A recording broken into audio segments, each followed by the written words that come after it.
From dragging a tyrant out of a ditch, to snatching a president out of his palace, to blasting rock music so loud a dictator surrendered just to make it stop. These are times US presidents humbled dictators.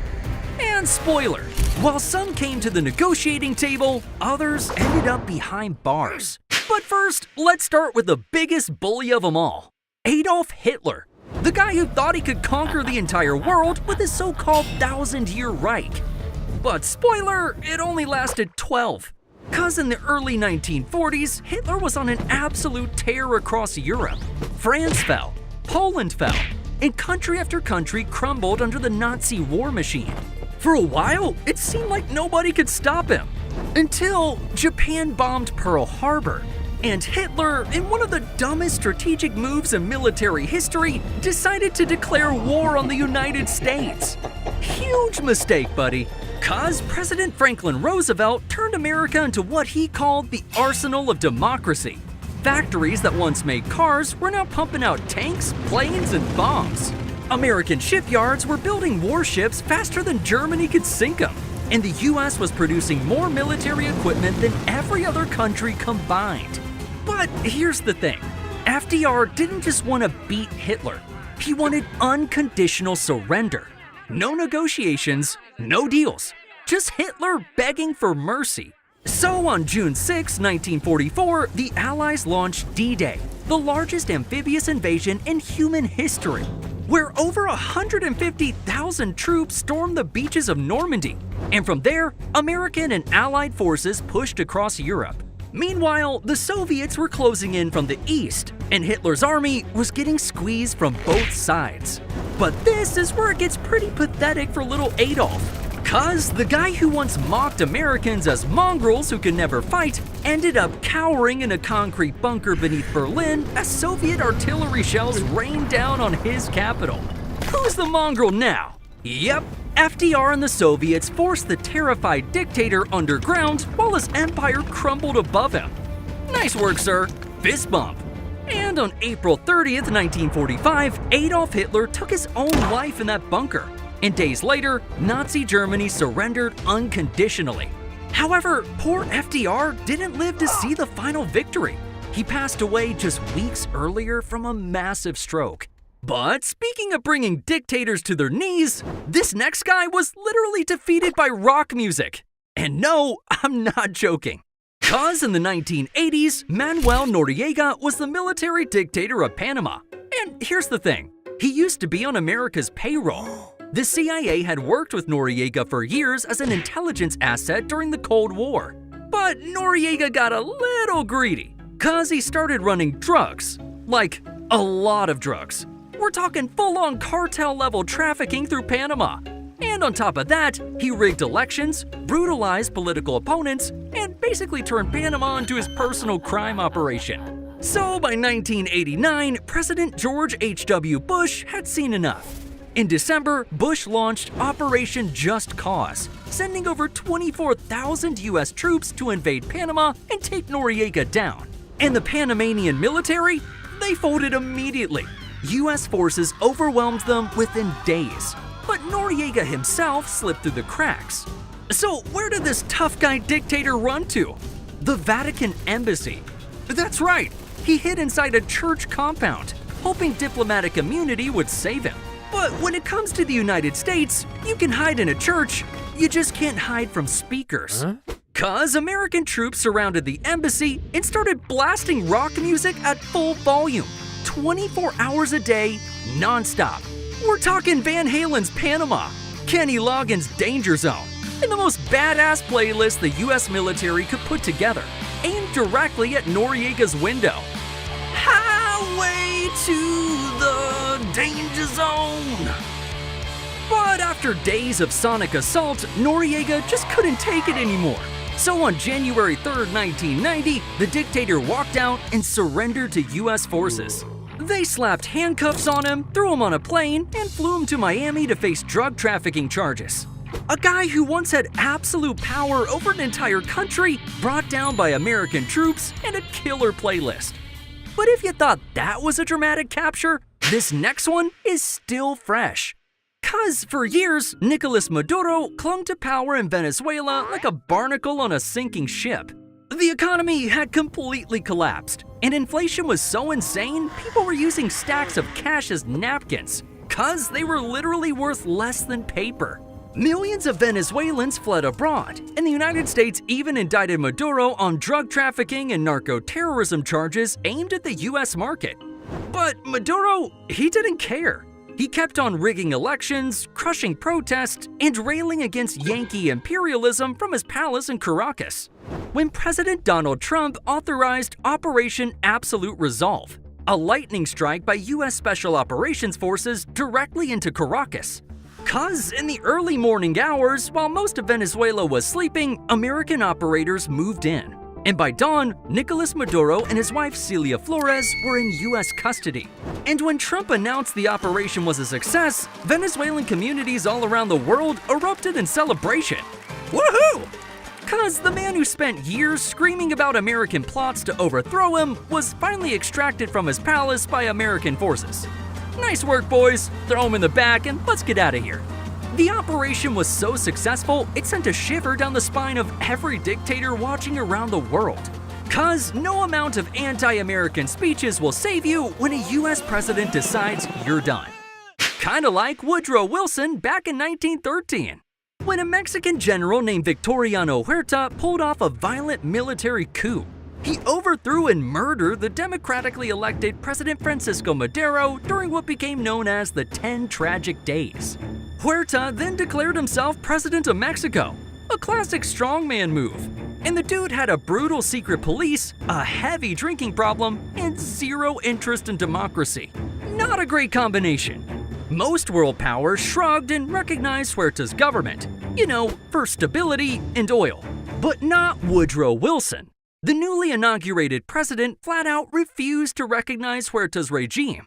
He called it a government of butchers and told the British ambassador, "I'm going to teach the South American republics to elect good men." Bold words from a guy who'd been president for like 5 minutes. But Wilson wasn't bluffing. 'Cause in April 1914, an incident gave him the perfect excuse to act. When Mexican federal troops arrested 9 US sailors who had wandered into a restricted dock area in the port city of Tampico. The sailors were released quickly with an apology, but the US admiral demanded a 21-gun salute to the American flag as a show of respect. Huerta refused. He called it humiliating. Oof. Bad move, hombre. Bad move. 'Cause Wilson used the incident as an excuse to drop the hammer and ordered the US Navy to seize Veracruz, Mexico's most important port city, where 800 Marines and sailors stormed ashore. There was fierce street fighting, and around 170 Mexicans and 19 Americans were killed. But US forces held the city for 7 months. This was devastating for Huerta, because Veracruz was where his government collected customs revenue and received weapon shipments. Wilson basically cut off his money and his guns in one move.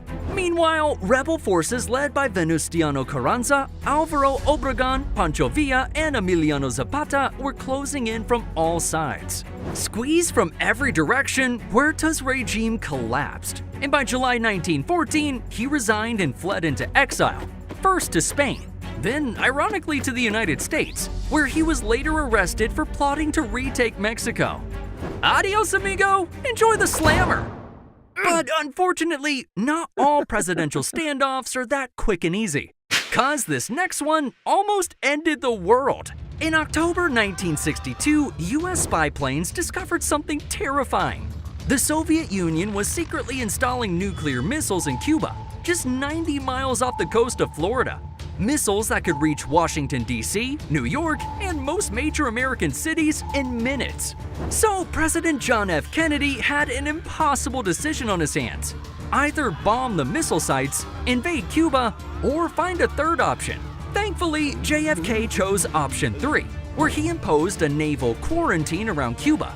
Basically a blockade that stopped any Soviet ships from delivering more weapons. And then he went on national television and told the American people what was happening.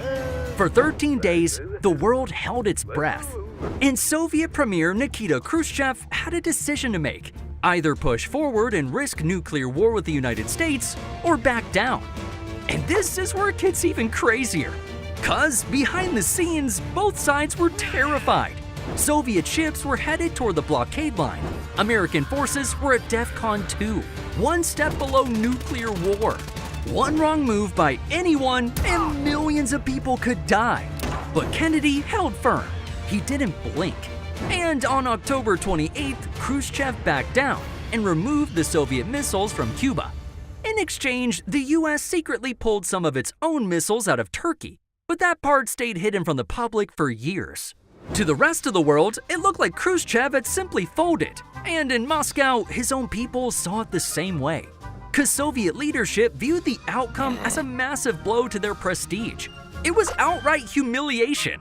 So as a result, 2 years later, Khrushchev was removed from power by his own government, and many historians believe the Cuban Missile Crisis was a big reason why.